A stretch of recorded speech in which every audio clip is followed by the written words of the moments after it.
Prancis akhir abad ke-18, sebuah kerajaan besar yang dari kejauhan tampak megah, istana emas, pesta bangsawan, dan simbol kekuasaan yang seolah tak tergoyahkan. Namun di balik kemewahan itu, fondasi negara perlahan retak. Di bawah pemerintahan Louis ke-16, Prancis bukanlah negeri yang makmur. Justru sebaliknya, negara ini sedang sakit dan penyakitnya tidak terlihat di aula Istana Versailles, melainkan di ladang-ladang yang kering, di pasar-pasar yang sunyi, dan di wajah rakyat yang kelaparan. Selama bertahun-tahun, Prancis terjebak dalam krisis keuangan yang parah. Perang demi perang, termasuk dukungan mahal terhadap revolusi Amerika, menguras kas negara hingga hampir kosong. Utang menumpuk, pajak tak lagi cukup. Namun, alih-alih membebani mereka yang hidup dalam kemewahan, beban itu justru dijatuhkan kepada mereka yang hampir tak memiliki apa-apa. Masyarakat Prancis terbagi dalam 3 golongan besar yang disebut estates. Golongan pertama adalah kaum rohaniawan, golongan kedua adalah kaum bangsawan, dan golongan ketiga, third estate, adalah rakyat jelata, petani, buruh, pedagang kecil, dan kaum miskin kota. 2 golongan pertama, meski jumlahnya kecil, menikmati hak istimewa luar biasa. Mereka hampir tidak membayar pajak, mereka hidup dari tanah, jabatan, dan kehormatan turun-temurun.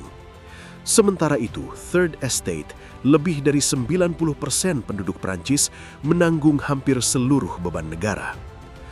Bayangkan hidup sebagai petani Prancis kala itu. Hasil panen harus dibagi, sebagian untuk tuan tanah, sebagian untuk gereja, sebagian lagi untuk pajak kerajaan.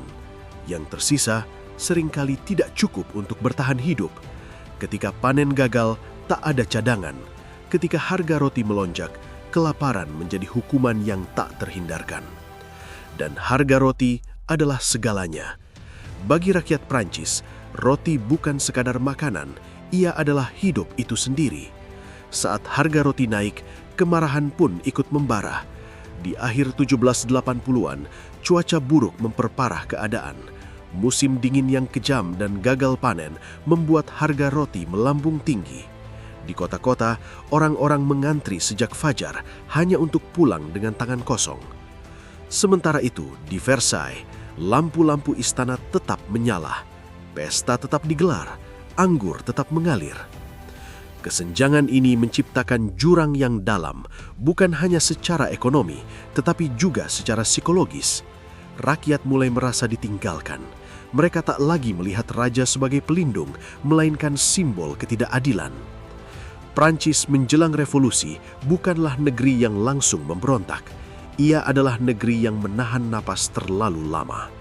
Tekanan demi tekanan menumpuk di perut yang kosong, di hati yang marah, dan di pikiran yang mulai mempertanyakan, apakah tatanan ini memang adil? Dan ketika sebuah masyarakat mulai mempertanyakan keadilan, maka sejarah sedang bersiap untuk berubah. Di tengah perut yang kosong dan harga roti yang tak terjangkau, sesuatu yang jauh lebih berbahaya mulai menyebar di Prancis. Bukan wabah, bukan senjata, melainkan ide. Pada abad ke-18, Prancis menjadi pusat lahirnya pemikiran baru yang perlahan mengguncang tatanan lama. Di salon-salon intelektual, di buku-buku yang beredar secara diam-diam, dan di percakapan rakyat terpelajar, muncul satu pertanyaan yang sebelumnya dianggap terlarang. Apakah raja benar-benar berkuasa atas kehendak Tuhan? Pemikiran pencerahan mulai merobek legitimasi monarki absolut. Tokoh-tokoh seperti Voltaire menyerang fanatisme dan kekuasaan absolut gereja. Ia mempertanyakan mengapa segelintir orang bisa hidup dalam kemewahan, sementara mayoritas menderita tanpa suara. Sementara itu, Jean-Jacques Rousseau melangkah lebih jauh. Dalam tulisannya, ia menegaskan bahwa kedaulatan sejati tidak berada di tangan raja, melainkan di tangan rakyat. Menurut Rousseau, kekuasaan yang sah hanya lahir dari kehendak umum. Ide-ide ini tidak langsung memicu pemberontakan, namun ia bekerja seperti bara di dalam abu, pelan, panas, dan tak terlihat. Masalahnya, ide-ide baru ini muncul pada saat yang paling buruk bagi kerajaan. Keuangan Prancis berada di titik nadir, utang negara menggunung, Para menteri keuangan silih berganti mencoba reformasi, namun selalu berakhir buntu. Mengapa? Karena setiap upaya mengenakan pajak kepada bangsawan dan rohaniawan selalu ditolak. Raja Louis ke-16 bukanlah tiran kejam. Ia ragu-ragu, canggung, dan sering bimbang. Tapi dalam sejarah, kelemahan di puncak kekuasaan seringkali sama berbahayanya dengan kekejaman. Ketika negara hampir bangkrut, satu-satunya jalan yang tersisa adalah memanggil lembaga yang sudah lama mati, Etats Generaux, sebuah majelis perwakilan yang terakhir kali berkumpul lebih dari 170 tahun sebelumnya.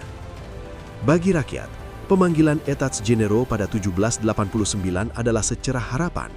Akhirnya, suara mereka mungkin akan didengar.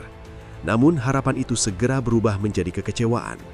Dalam sistem lama, setiap golongan, rohaniawan, bangsawan, dan rakyat memiliki satu suara. Artinya, meskipun rakyat jauh lebih banyak, suara mereka selalu bisa dikalahkan oleh dua golongan istimewa. Disinilah kemarahan berubah menjadi kesadaran politik. Rakyat tak lagi hanya lapar, mereka merasa dipermainkan. Pamflet-pamflet politik beredar luas, diskusi berlangsung di kedai kopi, pasar, dan jalanan. Istilah-istilah seperti hak, kebebasan, dan kesetaraan mulai terdengar di mulut mereka yang sebelumnya tak pernah berani berbicara. Prancis berada di persimpangan sejarah. Negara yang dibangun di atas tradisi berabad-abad, kini berhadapan dengan gagasan yang tak bisa dipenjara atau dieksekusi. Ketika kekuasaan menolak berubah dan kesadaran rakyat telah terbangun, maka konflik bukan lagi kemungkinan, melainkan keniscayaan. Dan tahun 1789 akan menjadi pemicunya. Musim panas 1789. Udara terasa berat, bukan hanya oleh panas matahari, tetapi oleh ketegangan yang menggantung di setiap sudut kota. Rakyat tahu sesuatu akan terjadi. Mereka hanya belum tahu seberapa besar. Ketika Etats Generaux akhirnya berkumpul, harapan rakyat kembali menyala. Namun harapan itu segera dihancurkan oleh aturan lama. Suara rakyat, Third Estate, tetap bisa dipatahkan oleh dua golongan istimewa. Bagi banyak orang, ini adalah penghinaan terakhir. Maka pada Juni 1789, para wakil rakyat mengambil langkah yang tak pernah terjadi sebelumnya. Mereka menyatakan diri sebagai Majelis Nasional, mengklaim bahwa merekalah representasi sah bangsa Prancis. Ketika ruang sidang mereka dikunci oleh perintah kerajaan, mereka berkumpul di sebuah lapangan tenis dalam ruangan. Di sanalah sejarah berbelok arah. Dalam apa yang kemudian dikenal sebagai Sumpah Lapangan Tenis, para wakil rakyat bersumpah tidak akan bubar sebelum Prancis memiliki konstitusi. Itu bukan sekedar janji politik, itu adalah tantangan langsung terhadap kekuasaan raja. Bagi Louis ke-16, situasi ini adalah mimpi buruk. Tentara mulai dikerahkan ke sekitar Paris, dan ketika rakyat mendengar kabar ini, ketakutan berubah menjadi amarah. Pada 14 Juli 1789, kemarahan itu meledak. Bastille, sebuah benteng tua dan penjara yang hampir kosong, sebenarnya tidak penting secara militer. Namun bagi rakyat Paris, Bastille adalah simbol absolutisme. Dindingnya mewakili penindasan, jerujinya melambangkan suara yang dibungkam. Pagi itu, ribuan orang bergerak menuju Bastille. Awalnya tuntutan mereka sederhana, senjata dan bubuk mesiu. Namun ketegangan meningkat, teriakan berubah menjadi tembakan. Darah tumpah di jalanan Paris. Ketika Bastille akhirnya jatuh, dunia lama runtuh bersamanya. Gubernur Bastille kepalanya diarak di ujung tombak. Adegan ini mengejutkan Eropa, dan bahkan mereka yang mendukung revolusi pun terdiam menyaksikannya. Namun bagi rakyat Paris, ini bukan kekejaman, melainkan pembebasan. Kabar jatuhnya Bastille menyebar seperti api. Di desa-desa, kepanikan melanda kaum bangsawan. Peristiwa yang dikenal sebagai The Great Fear pun terjadi. Rakyat membakar arsip feodal, menyerbu rumah tuan tanah, dan menuntut penghapusan hak-hak istimewa lama. Majelis Nasional tidak punya pilihan selain bergerak lebih jauh. Pada malam 4 Agustus 1789, sistem feodalisme dihapuskan. pajak istimewa, hak turun-temurun dan privilege bangsawan, semuanya dihapus dalam satu malam yang mengubah sejarah. Tak lama kemudian, lahirlah Deklarasi Hak Asasi Manusia dan Warga Negara, dokumen yang menyatakan bahwa semua manusia dilahirkan bebas dan setara dalam hak. Sebuah pernyataan yang mengguncangkan fondasi monarki dan mengirimkan gema ke seluruh dunia. Namun, revolusi bukanlah akhir dari penderitaan. Ia hanyalah awal dari kekacauan yang lebih besar. Di balik sorak-sorai kebebasan, bayangan kekerasan mulai menumbuh. Raja masih hidup, musuh revolusi masih ada, dan ketakutan mulai menjadi senjata.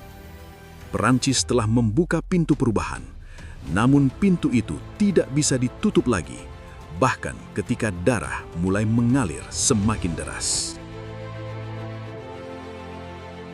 Revolusi yang lahir atas nama kebebasan perlahan berubah menjadi rezim ketakutan. Setelah runtuhnya monarki, Perancis tidak menemukan kedamaian. Justru sebaliknya, negara ini terjerumus ke dalam kekacauan yang lebih dalam. Musuh datang dari dua arah. Dari luar negeri, kerajaan-kerajaan Eropa bersiap menyerang Perancis revolusioner. Dari dalam negeri, pemberontakan dan perlawanan terhadap perubahan meletus di berbagai daerah. Dalam kondisi seperti ini, ketakutan menjadi mata uang politik paling berharga. Majelis digantikan oleh Komite Keselamatan Publik, sebuah badan kecil dengan kekuasaan besar. Disinilah muncul sosok yang akan menjadi simbol paling kelam revolusi Prancis, Maximilien Robespierre. Robespierre bukanlah jenderal, bukan pula bangsawan. Ia adalah seorang pengacara, pendiam, idealis, dan fanatik terhadap gagasan kebajikan. Baginya, revolusi harus dijaga tetap murni, dan bagi mereka yang mengancam kemurnian itu hanya ada satu jawaban: giotin. Pada tahun 1793, Prancis memasuki apa yang dikenal sebagai Reign of Terror. Pengadilan revolusioner bekerja tanpa henti, tuduhan seringkali tanpa bukti, pembelaan nyaris mustahil. Hari ini seseorang dielur-elukan sebagai pahlawan revolusi, besok kepalanya jatuh di alun-alun revolusi. Ironisnya, alat pembunuh ini awalnya dipuji sebagai simbol keadilan. Giotin dianggap cepat, efisien, dan manusiawi. Namun dalam prakteknya, ia berubah menjadi mesin kematian massal. Raja Louis XVI menjadi korban paling terkenal. Eksekusinya menandai titik tanpa jalan kembali. Revolusi kini telah memakan rajanya sendiri. Tak lama kemudian, ratu pun menyusul.